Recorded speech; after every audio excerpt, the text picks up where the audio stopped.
Welcome to episode 105 of the Canadian Prepper Podcast. We are recording on February the 13th, 2021. Yes, it's Saturday, not Sunday. My name's Eric, the host of the show, based in Southern Ontario. I'm a hunter, newly minted show note proofreader, and target shooter. I'm a computer geek, and as a first responder, I witnessed an over-reliance on emergency services during major events. I started a small preparedness company to help people get better prepared and look after themselves for at least 72 hours, if not longer. Alrighty, I apologize to our regular listeners. We did it a day early in order to keep our spouses happy because I didn't realize it at the time, but Sunday's Valentine's Day, so there you go. Yeah, so here my we name are. is Ian. Yeah, I live on Vancouver Island. I'm a student in preparedness, target shooter, my farm's designated mediocre handyman, and podcast practical joker. I'm Steve. I'm ex-search and rescue, swiftwater rescue, master diver, a lot of work in the water, survival instructor. And then I also do some hobby farming, hunting, sport shooting, long distance shooting. And when they let me, I go fast through the air up high. Nice. So if you want to help support the show and keep the Canadian Prepper Podcast on the air, you can buy some swag. We've got the Canadian Prepper Podcast t-shirt and the Tactical Velcro patch, if I could talk tonight. You can get those at prepperpodcast.ca. We also have a Patreon set up at the website there, prepperpodcast.ca. And all the proceeds help keep the lights on and the backup generator fueled. All right, if you're enjoying the show, please take a few minutes and like us on Facebook and submit a review on iTunes. Also, we want your feedback, good or bad, or if there's just a topic you want us to cover, you can email us at feedback@prepperpodcast.ca. We've got some resized content for you in this episode. Yes, the terrible dad jokes continue. We're going to start off with some preparedness-related news. Next, we'll let you know what we've done for our preparedness since our last episode. Then we're going to get into the main topic, subcaliber inserts for shotguns and centerfire rifles. Right on. So let's move into some news. Yeah, so, for those supposed COVID camps that were just a conspiracy theory, the government put out an email to all RCMP veterans asking for some quarantine facility managers, or camp commanders, whatever you want to call them, whatever.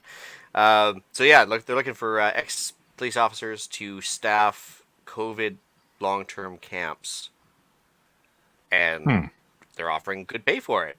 I was like, okay, specifically they wanted ex-LEOs, which I thought was interesting. So through the mass email they got sent out for that one, specifically RCMP though, that was interesting. No other services.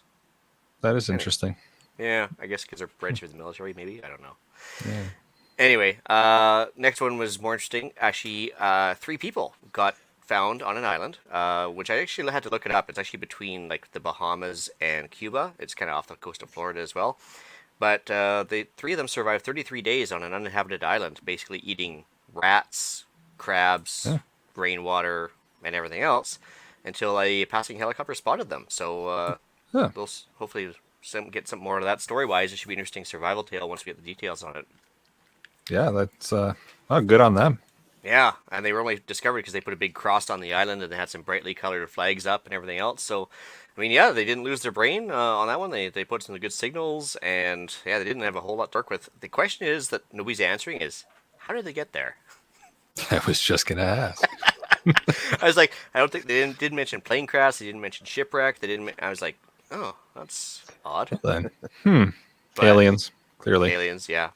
Maybe bad abduction story or something. Anyway. Here comes the 5th COVID variant. That's right. Yep. So, again, why am I going with the conspiracy stuff this week? I don't know. But anyways, here we go. This is a story that came out of BC here, the Interior News, which is like the BC Interior. And basically some new rules have come out for the BC government that are going to require all ranchers, including myself, to ID and GPS chip their livestock by the end of 2021. Interestingly enough, so if you want to give you a bit of backstory here, to this point now, if you want to feed your livestock, you have to have a feed number, and they track and monitor how much feed you're buying. Now they want to have the exact GPS coordinates of your livestock, even if you don't take them off your property. And it used to be just if you were taking them off the property. Certain ones like sheep and I think cows had to have the tag, but other ones didn't. But now it's like everything all the time has to be tagged, which I thought was interesting because they're basically starting a livestock registry. And as we all know, what does registration always lead to? You get to keep your stuff. Yeah, something like that. I can't remember how that works exactly, but yeah. That's it, right? I thought it was a little disturbing news. It was kind of like they're taking advantage of the COVID thing to kind of slip some of this stuff through, and I'm just like, that's a really odd one. Why they need to monitor the livestock. Well, I like hope that. we're a long way from them needing to know exactly where your cow is. Well, yeah, and I was like, you wouldn't want to eat my alpacas, honestly, because they're kind of old and stringy, and you'd have to pressure cook the living daylights out of them or something. I don't know, like.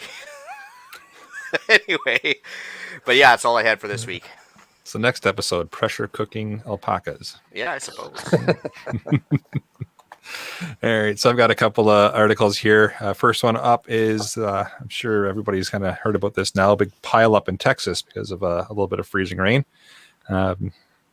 Just a reminder, be ready for anything because you could end up in a big pileup. So, Well, snow in Texas is probably worse than snow here. I mean, they really I would lose their imagine. mind. Yeah. I don't think they have the infrastructure to clear it there, I wouldn't think. No. It's a little rare.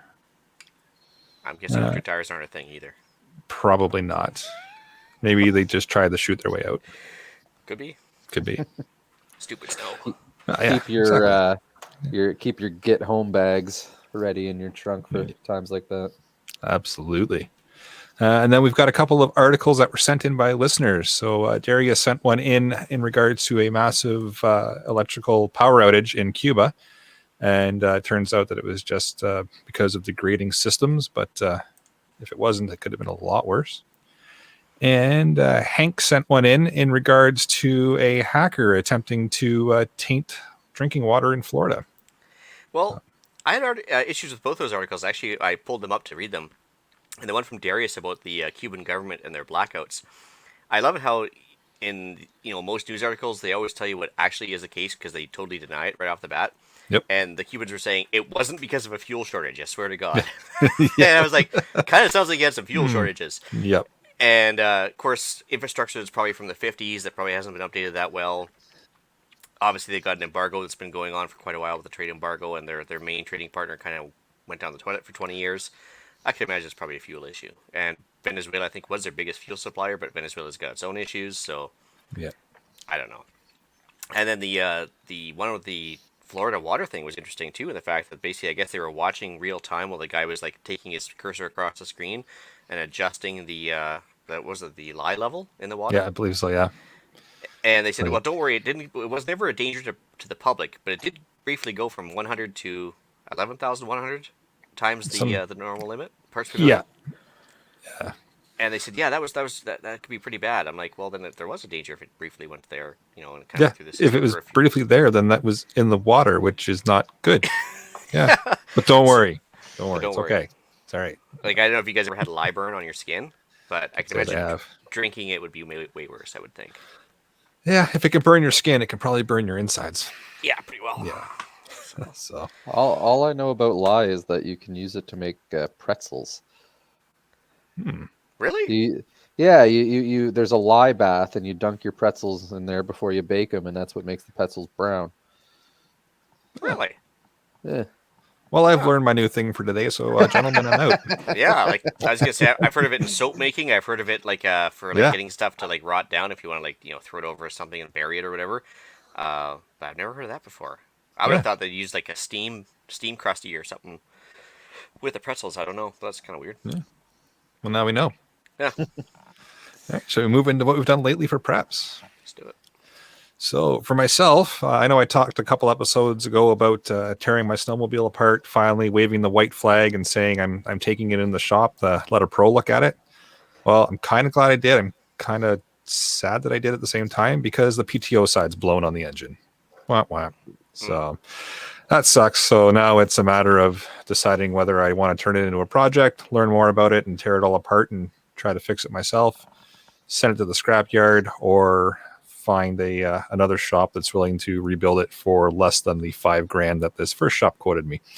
So dumb question for you. Yep. When you say your sled, I'm assuming you mean skidoo, right? Yeah. Okay, so what is it running off the PTO? Like, I mean, like I think tractor PTOs where you're running like a combine or something, like an external piece of equipment. What would you be running with? So that's just the power drive side. So it runs the belt that then pushes the sled. Oh, okay. I thought it was like a actual like external PTO outlet that was okay. Nope. It's just the drive that runs the belt that then pushes the track and makes her go. So that side is is toast. So I'm either going to turn it into a project and learn how to tear it all apart myself, or there's a small mom and pop shop down the road here. I might take it to and let them have a quick peek, and maybe they can be a little bit more realistic with their pricing than the dealership is, which is probably going to be the case. Well, it's interesting because I thought it was like I only had one Skidoo in my life, and it was like a Yamaha Bravo, it's like the smallest one you could possibly get. Yep. And it's just like a little centrifugal clutch. So basically, as soon as it spun up, it would grab the belt and go. There's nothing fancy to it, right? Yeah, that's exactly pretty much what this thing does. Okay. Yeah, it's not fancy or anything crazy. So I might be able to tackle it. It's just a matter of finding the time. That might be fun. So we'll see. And then besides that, I finished up that interview I was talking about on Thursday. Poured myself a drink and sit back and wait for the results. So we'll see what happens. Right on. Yeah. All right. As for myself, let's see here. I finished. It's a constant battle here. But anyways, I had a bunch of underbrush that I actually scraped off the front of my property to make it look a little less like junky, and pulled it all in. Ran a fire for about 3 days straight, burning underbrush. So between those tall trees I brought down and all the pine needles off those, all the stuff off the front of my property, a bunch of stuff around the power line, I'd piled into big piles, but I had to ferry them up to the top of the property where my little burn pile is. So I spent probably 2 days just burning underbrush. That was fun. Let's see here. I used that ash to actually, once it cooled down, I threw the ash underneath the chicken coops because the chickens actually use that during the winter to give themselves a dust bath, and it actually keeps the mites down. So that's kind of a reusing thing, and don't waste anything, right? Let's see here. I stripped down the branches off those big fir trees like I was telling you about. So now I got about 5 big piles of like medium-sized branches and logs and stuff to turn into like usable firewood. Let's see here. I took down the chicken wire. I had a chicken wire run around one of the coops. I had 7 coops originally. Now we're down to 3 in operation, but I think on number 4 here, I took down the chicken fence, brought up the iron T-posts, and I ran them all down below, because they're going to repurpose all that to start a secondary kind of garden for garlic and onions and stuff. Listeners, if anybody has seeds for a wormwood plant, I was hoping somebody might be able to help me out with that. I need something for the chickens for that, and I can't seem to find any anywhere. Let's see here. On the note of the campfire pit where I was burning off all the branches, I managed to knock down a couple more trees that were kind of in the way of the flames as they shot up and the smoke and stuff. I was getting a little worried, so I knocked down those trees, turned them into firewood. And then, yeah, here we are. So I'm in the deep freeze right now, which isn't really a freeze for us, but you know what I'm saying. We had 15 centimeters of snow last night, which is crazy, a lot for here. And it's only like -5 or something. But I've been battling the last couple of days, keeping everything open for waterers and everything else. And see here, cleaned my shed. You wouldn't know it looking behind me, but I actually cleaned this place and kind of reordered stuff and, kind of made it a little more livable and workable. I know it looks no different. So the bins have stuff in it now? Well, now it's just my Little Pony collection. I do believe my Cabbage Patch Dolls and I think my Silly String collection. That's about it. Oh, good. The silly string is the most important. Yeah. Let's see here. I kept up with the Patriot Challenge, so I did my 45 minutes of exercise, 2 liters of water, learning new skills, and every 10 minutes doing something to improve my life, or every day doing 10 minutes to improve my life, something like that. So that was the shed anyway. Continued my reading, but I've actually finished the 77 Days book, and I think that's pretty much it. Are you sure? Fairly. Okay. Oh, hey, I found 40 Creek Nanaimo Bar Irish Cream. That was important. There we go. I was waiting for that. My bottle's already gone. I'm sad. I think you have me beat on getting things done around the farm there, Ian. I've been kind of useless. I've been watching chicks hatch and waiting, just staring at eggs, waiting for them to do things. But the wife and I were working on getting more chickens for our flock, and this is the first time actually going with our roosters and incubating our eggs rather than purchasing eggs. So it's kind of exciting. 2 days ago, we had our own. They're our own eggs start to hatch, and that was really exciting for us. Oh, for sure. Like I've stood right over top of the incubator and actually looked down and watched the eggs hatch, and it is actually a neat process to watch when they go through that final stage where they push themselves out. I was going to say, do you guys have one of those Hovabators or the what's the other one, the Brinsea, or which one do you guys use? Oh, I got something off of Amazon. Is it yellow or white? White, see-through, holds about 9 eggs. It's probably a Hovabator then, yeah. Has a moving rack that just slowly rotates them. And Yep. But And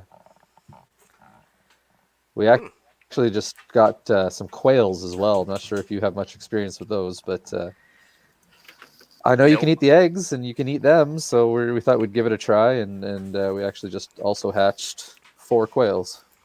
I heard they're a Nice. bit of a flight risk, no pun intended, but they do actually like fly off a lot more than chickens. But I heard they're actually like more efficient with the food than chickens are. Like they actually like get more meat per pound of feed and everything else. So Okay, that's good to know. Yeah, you have to keep them in an enclosed pen rather than just high fence. yeah, no, I've heard that's a bit of an issue. Like we just let ours free range, so I wouldn't want to keep track of the quail like that because I think they'd be gone. But Yeah, we do cool. get the couple of wild species around here, but you don't see them that often. Of- Oh, and Phil, just to answer Phil's question, no, I don't have any beanie babies. Sorry. But Nice. hey, there's always a good time to start, right? I see Bane in the live chat here is helping me troubleshoot my sled already. I may have misspoke. It sounds like maybe the clutch is broken versus the drive portion. I don't know. I don't Well, speak engine, so that's what I was kind of getting at. I was thinking instead of a PTO, because that sounds like a PTO is a power takeoff, right? And that's usually what you yeah. power something externally with. But I think if it's centrifugal clutch, that could be a bit of an issue too. Yeah, so I don't know. I don't speak engine. Another reason why I want to maybe bring it home, tear it apart, and learn. But Yeah. I appreciate the help already. That's great. But shall we move into the main topic? All right. Well, I guess why are we talking about this today? So, in order to keep up with our current mantra of cost savings, less reliance, and peace of mind, we decided to get Steve on here because actually Steve and I met during one of my infamous CGN deals. And yeah, so I actually sold Steve a couple of subcaliber inserts, and we should probably talk about those because we don't talk about firearm stuff or fishing rod stuff often enough for YouTube. So yeah, I figured it's a good time to break into this again. So Steve, first off, why don't you tell us a little about yourself, and we'll take it from there. Oh, me. Well, yeah, been in the outdoors here and got into hunting when I was out in Alberta, and that's what kind of at the same time what got me into the subcaliber realm, seeing it out there. And not sure if when you guys are out hunting, if you're out for deer, you're carrying your center fire, walking along, and you happen to see a grouse or something on the side of the path. And well, what are you gonna do with that grouse? You want it, still open game, and you maybe want to take it. So, what are your options? You think? Well, you could destroy the grouse with the 308. I was just thinking the 308 will do the job. No, meat, of So course. I tried that. Yeah. Well, I had heard to shoot under it and try and chip rocks at it and whatnot because they grouse like to be on gravel paths and whatnot. So I attempted to shoot a foot under that grouse at 10, 15 feet. But 1 foot under a grouse at 10, 15 feet is actually center mass on a scope. So Hmm.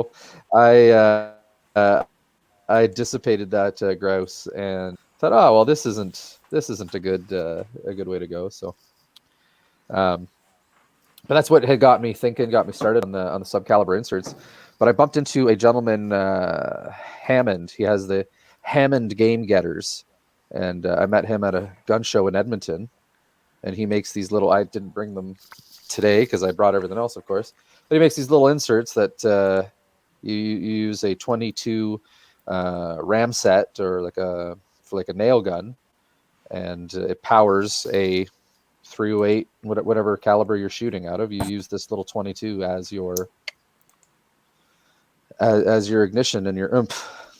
So, and then that got the wheels turning about, okay, like what are your options for using these inserts? And the perfect time is you come across that grouse and you don't want to hit it center mass with 150 grain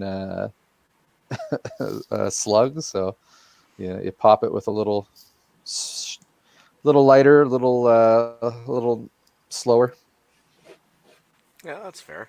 Yeah. You're in Southern Ontario now. Yeah, yeah. Yeah, so I'm there's I was gonna say there's still grouse around you and everything else, and there's lots of crown land to use and everything else. Not near me. I think up near Eric, but I'm in cattle country, south of Hamilton, so I don't even see grouse until I'm north of Barrie. Yeah, that's fair. Yeah.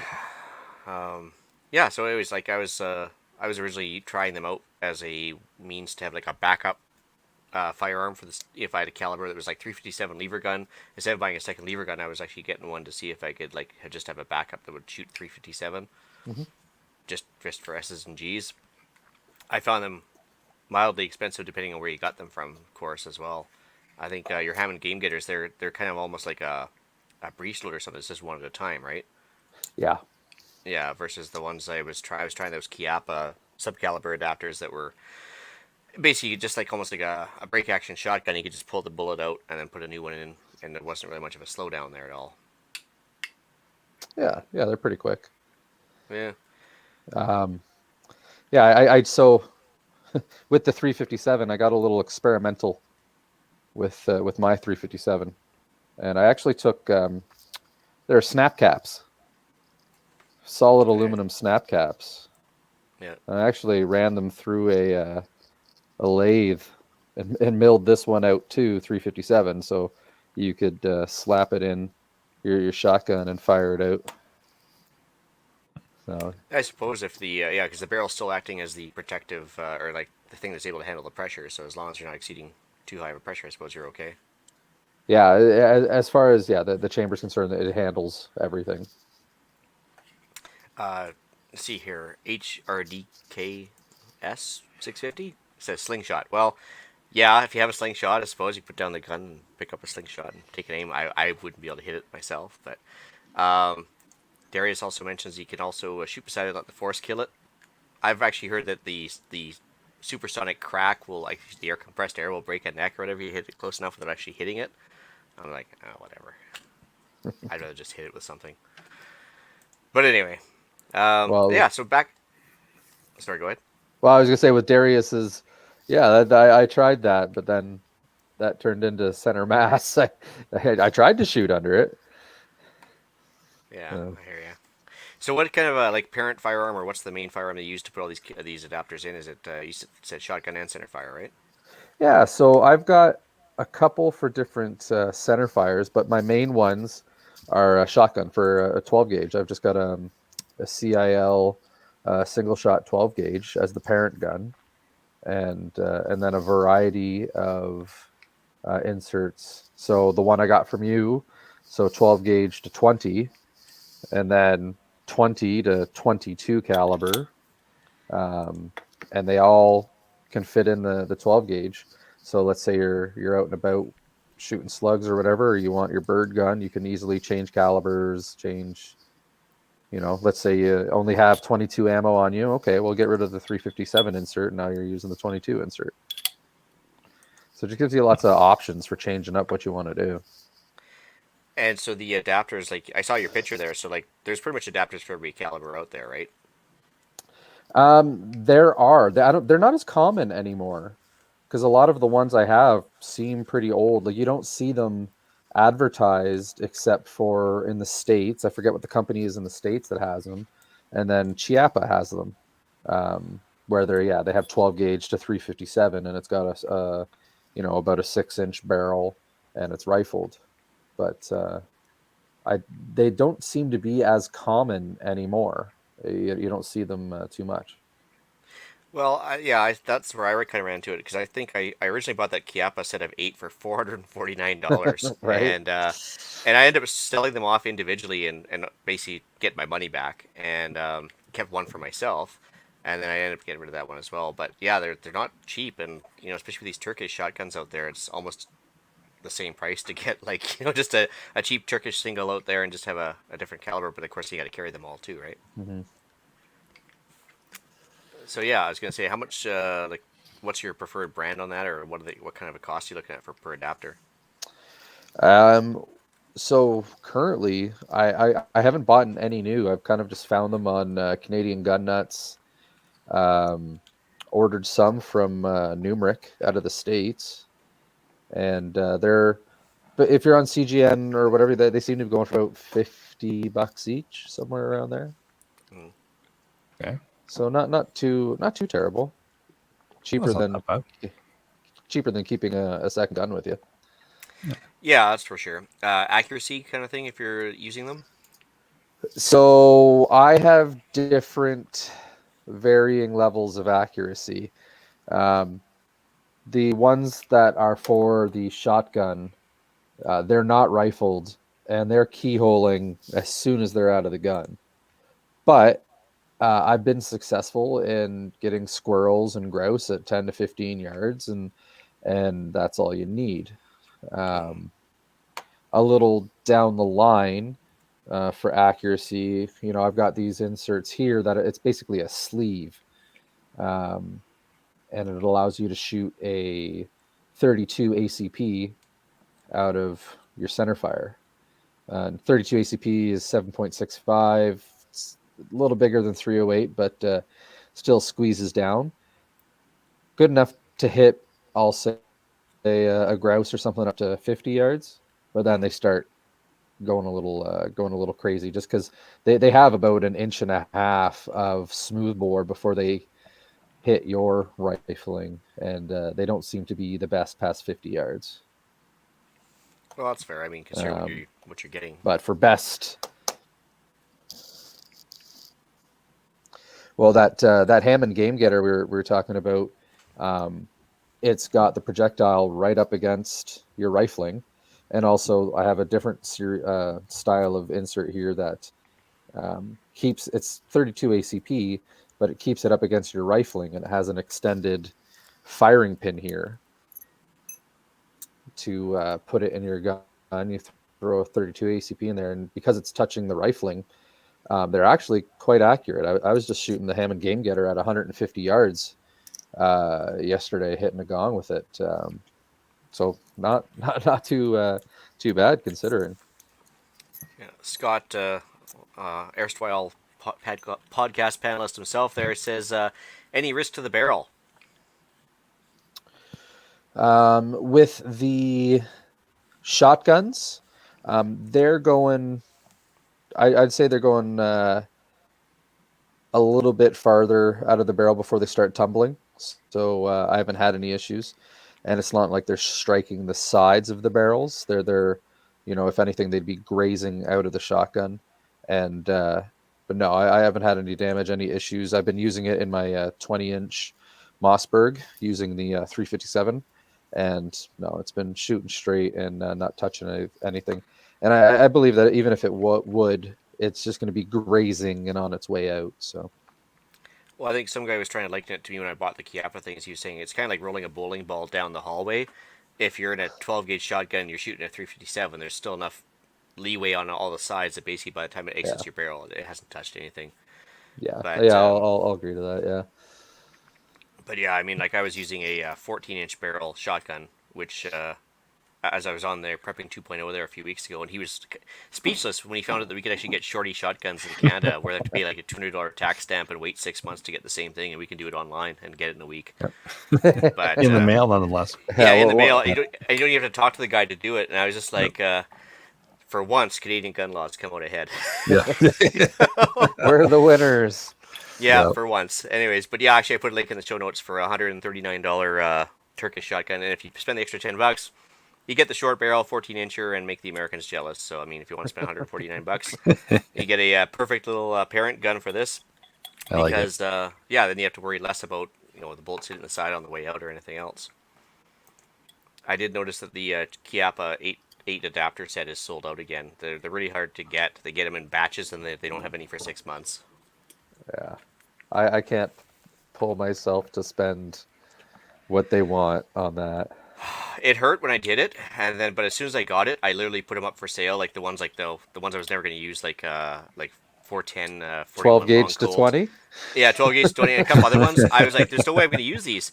And so I sold them, but like literally they went within a day. And so like the guys are after like 45 long Colt. Yeah, I'm never going to use it, but some guy was just thrilled to get one for $40 or whatever, or $50. And he didn't have to buy the whole set either. But yeah, it was kind of stepping on the ledge there for a while. yeah. The 45 long Colt ones are fun as well. Yeah, I mean, there is like Bane points out the fact that he doesn't have a sight on any of his break action shotguns. I think for the ranges you're talking for this, I don't think you need to worry about anything other than a bead sight because I think that'll probably cover what you need for inside 50 yards. I don't think I can Yeah, set any records hitting anything at 100. I think I tried with the 357 one.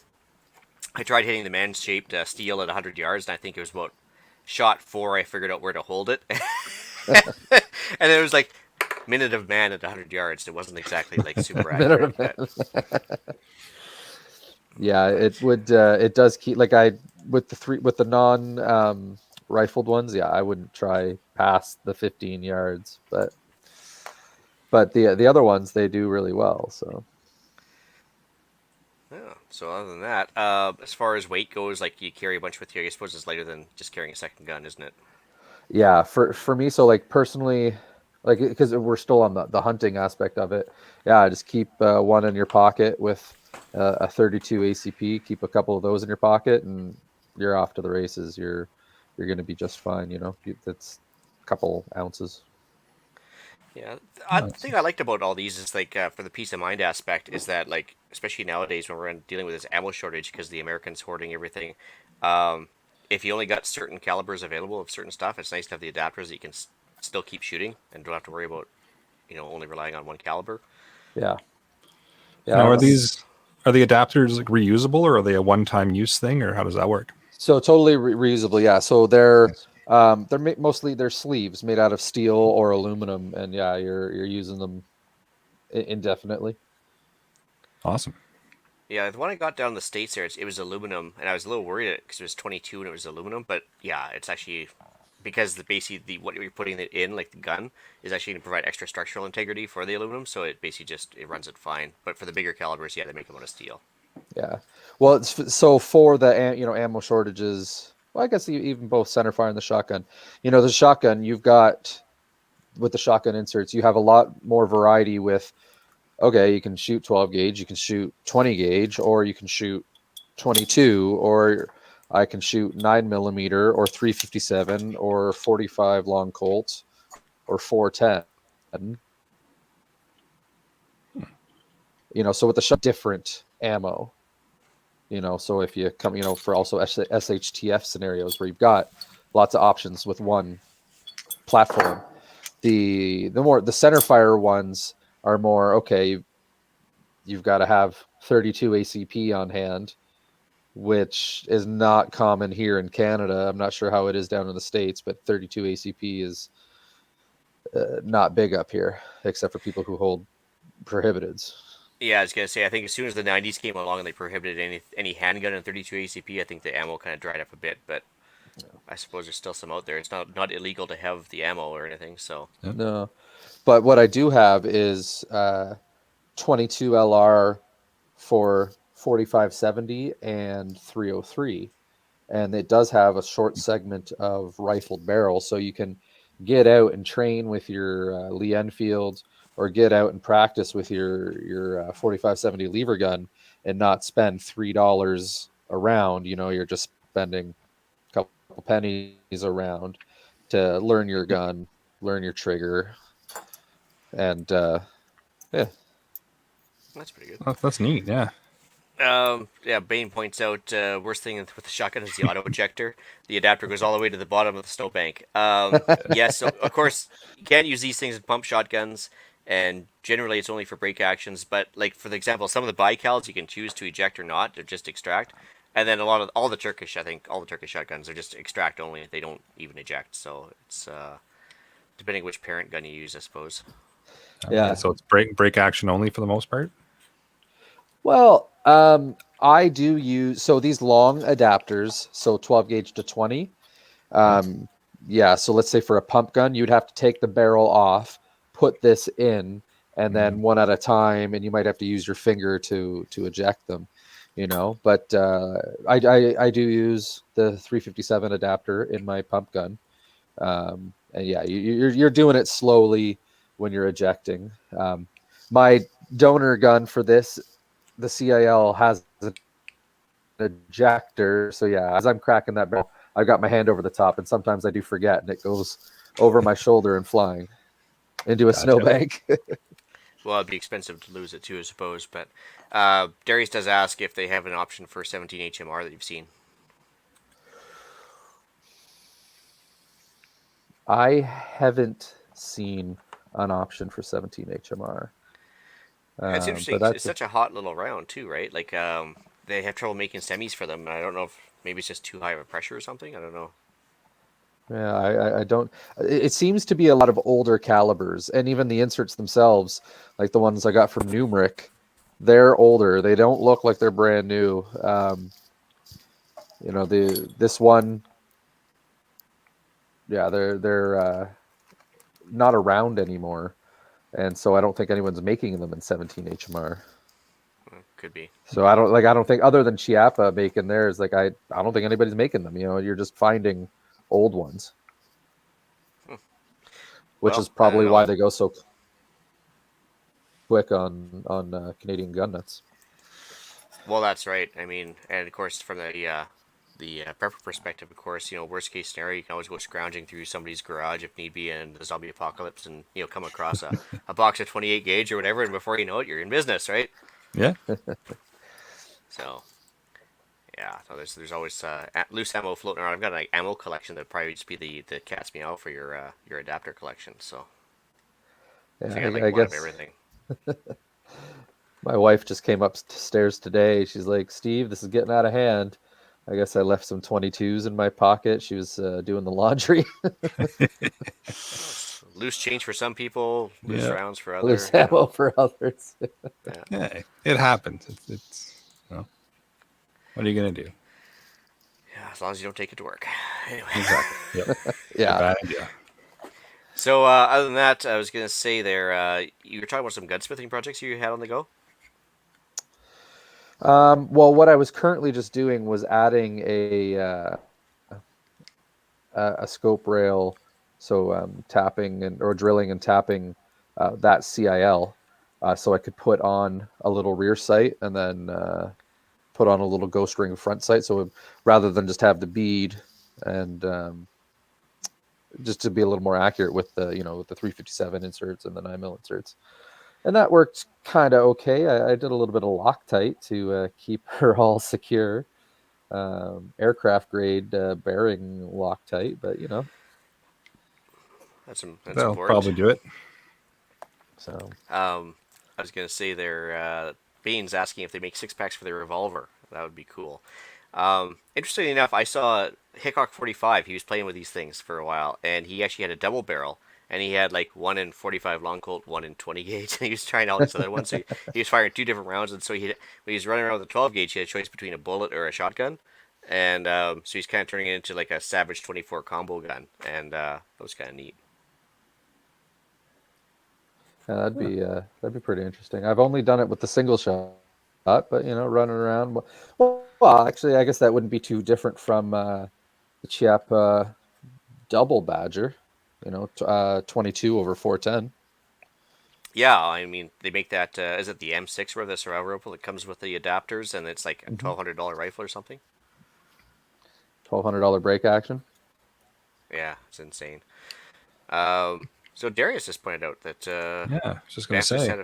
Banff just had a 4.4 on the Yep. Richter scale earthquake about an hour ago. Yeah, And at it's not near any. 8:33 p.m. It's 5 kilometers from Banff, Huh. according to Global News here. That's gonna Yeah. scare the caribou. Tis. Oh, anyway, yeah, it's true. It's not near any fault line whatsoever. It is near the Continental Divide, if that makes a difference. But I don't know. I'm not a tectonics guy, so. No, me either.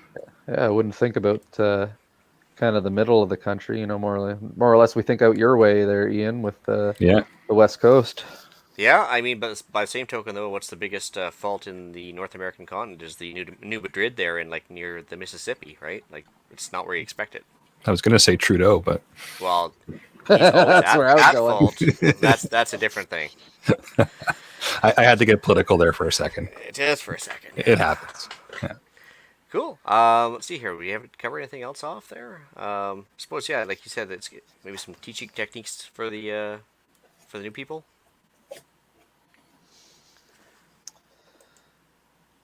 Oh, I suppose if you want to get some new people going on bigger calibers, but don't want to have the kick right off the bat. You suppose you can use those too, eh? Sorry.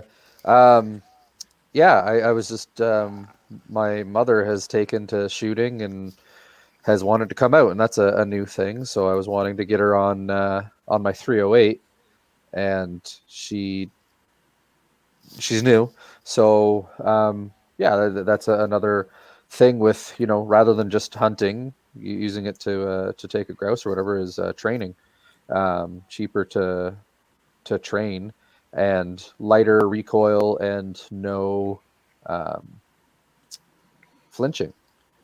So I got her on my Remington 700, and she's hitting the gong at 50 yards with the little 32 ACPs with this insert, and when it's just a small, they come so especially with the 32s, they come out subsonic. Um, they're very quiet. There's zero recoil, and it was a good chance to, she wasn't flinching. She had good trigger control, and so anything, I even got my 7-year-old son behind it, because they're not going to be afraid. They're going to learn from the beginning and not be afraid of it, and flinch. Oh, Nice. that's just a good use for it as well when you think about it. Yeah, no, Especially if you have absolutely. like a heavier 12 gauge single shot and you put a 20 gauge insert in there, it's going to be less recoil because there's more mass to it, and yeah, that certainly prevents that flinch thing too, right? Yeah, So where can you? it's. Oh, go ahead. Oh no, go ahead, Eric. I was going to say, where can you get the inserts from? I know you guys have mentioned a couple of times CGN. Is it only like something that's traded there, or can you buy them commercially, or?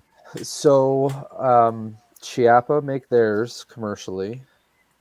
Um, and as I said, like I just bought mine, a couple of them from Numeric Gun Parts, which is in the States, but they ship to Canada, and it's not ITAR prohibited or anything. But other Yeah. than that, it's kind of like a used market. I don't know too many places. I do see sometimes the 12 gauge to 410. I don't know who makes them, but I do know some of our stores. I'll see them on Juan Stalls or something. Those are a little. If you're gonna see an insert, you're more likely to see something like that. That's 12 gauge to 410. Gotcha. But it's been, anytime I see one, I buy one. But it's taken a few years to get a little collection going. Oh, good to know. So but you would think it would be, and I think it's a great idea. And apparently, back in the 70s or 80s, whenever these were made, somebody thought they were a great idea too. But it's kind of disappearing. But from a hunting aspect, from a survival aspect, and from a training aspect, sometimes you don't need a 12 gauge to get the job done. Sometimes you just Yeah. need a 22, but you're not carrying a 22 with you. So there's gunadapters.com, which obviously self-named there. There's also, of course, Calgary Shooting Center. If you don't if you don't shop there, you're a communist, something like that. Yeah, so you can get the 12 gauge system, which is like $449 for the 8, or you can get the 20 gauge one, which gives you a couple less adapters, but it's only like $250. And they kind of come and go throughout Canada. Like every store kind of carries the same set, but they kind of come and go as far as Yeah, availability but goes. so nothing that's steady on the regular basis. Yeah, it's kind of hit and miss. Gotcha. Oh, Yeah. good to know. I think it's a really neat idea. I honestly didn't know this was even a thing that existed until you guys were mentioning doing an episode on it. And I think from a preparedness point of view, it makes a lot of sense to have this option, because, like we said a couple times now, there's no point in carrying multiple firearms with you on a hunting trip if you don't have to, because it just creates weight. So if you have this, it's interchangeable. You can swap out when you need a certain caliber, or if you're training or something like that. I think it's a great idea. Yeah, as far as preparedness, SHTF, okay, so hunting's number one, training, and just lighter recoil number two. Number three, yeah, is preparedness. I've got, and even with the Chiappa, 6-8 barrel system, you got one gun that can shoot the most common rounds that you might find. So you go to the store and, oh, hey, you don't have 22, but you've got 410, 357, 9 mil. Okay, well, grab a Yeah. box of that, because you can still shoot it. And an argument that I'd heard is, are you going to self-defense with your single shot? better than no shot. But I think the primary, when things are going bad, is you got one shot of multiple things. You can use that for hunting. You can use that for protection if you need to. So, Yeah, no, especially it's having. yeah, I just like the fact of being able to use the multiple rounds if you ever need it and only need to have one firearm with you. That's awesome. Yeah, well, you think about what are the most common rounds today for, let's say, pistols, because a lot of these cartridges are aimed at pistol cartridges in your shotgun. So what are the most common ones? You got 22, 9 mil, 357, 45. Well, there you go. You're on your whatever you're walking around, and that's the ammo you come across. You're good to go because you happen to have an insert for 9 mil, the most common, one of the most common police and recreational rounds out there. Yep. Oh, I like it. Like, I can see that being incredibly handy for all kinds of different situations. It's good. So I keep all. Actually, I got this from you, Ian. It is from the Chiappa, where it's meant to have all these inserts in here, and then I keep all of my. I only got the one Chiappa insert, but I keep all of mine in here, and just I keep it together with my my bug out bag, and so I do use it hunting. I've taken it out in the bush as well, and it serves a purpose and it does it well. Actually, just trying to answer his question there about 308 to 22 there, but I can't find gunadapters.com. There's a bunch of stuff on there. I can't just search it that fast. But Darius was asking if he can find an insert for his Lee Enfield in his 308. The answer is probably yes, and if they don't have it, they can probably make it for you. 308 and Enfield. Darius, go to Gun Parts Corp, which is Numeric out of the States, and because I have 308 and 303 for 32 ACP, and I think they're $20 US each plus $15 shipping. That's not terrible at all. No, not for these guys, not at all. Okay. How do they affect headspace? Well, I guess there's probably going to be some free bore, right? There's going to be a little bit of a jump probably or you said some of them go right up against the lands though too, right? So some of them go right up against the lands, and those are what I find to be the most accurate. Like as I was saying, like I was shooting these ones with the 32 and the Hammond Game Getter where it's right up against the lands, and I was shooting those out to 150 yards. Yeah, holding up 40 MOA to get it there, but it'll do it, and it was good. They do, when you buy it from Numeric, like it came with a little information sheet, and it said to use sandpaper to sand the back until it slides in, and you can close your bolts well without having to exert a lot of effort on it. So it does give instructions on the head spacing and how to fit it to your gun. That's interesting. Yeah. Well, that's pretty much cool. all I had. You got anything else? Yeah, I've kind of covered my questions off. Just some basics. Cool. Well, I guess that's pretty much it for that. Well, cool. Podcast challenge time. I think it's podcast challenge time. All right. So let's see. So podcast challenge for this week is see what kind of game is abundant in your area. See what kind of firearm may help in gathering food in your area. And then see if there is an insert that you can get for said firearm. Fair enough. I like it. I added that. A little creativity to it. All right. Upcoming events, 0. COVID. Fair enough. Deal of the week. So I got one from Cabelas.ca. If you want to outfit your wardrobe, Cabelas has hoodies currently on for $7 and shirts for as low as $5. Just go to Cabelas.ca front page. They got a bunch of stuff on blowout right now because of the really slow business zone right now because of COVID. And if you're short clothing, now's the time. Yep. All right, let's move into some shout outs. So I've got a quick shout out to 2 new Patreons. We've got Andrew and Carrie. So appreciate the support. We are pretty much close to breaking even now for hosting and everything through Patreon. And and selling the t-shirts and the tactical patches. So appreciate everybody's support. It's going to certainly help come the annual bill that's coming up shortly to host everything and run it and make it go. So appreciate the help. Right on. Nothing for me. Steve, you got any shows? Oh, nothing for me. Fair enough. All right. Well, we'll move into email and iTunes reviews. So we've got a YouTube comment, actually. So I'm going to have to change the title of this section a little bit to YouTube and Facebook comments as well. But we've got Mentor Timothy. Yeah, just feedback. Yeah, it's getting too long. We'll just call it feedback. So it says, only problem with prepping or owning guns or being patriotic is that liberals and globalists see us as domestic terrorists for some odd reason. Things that make you go, Yeah.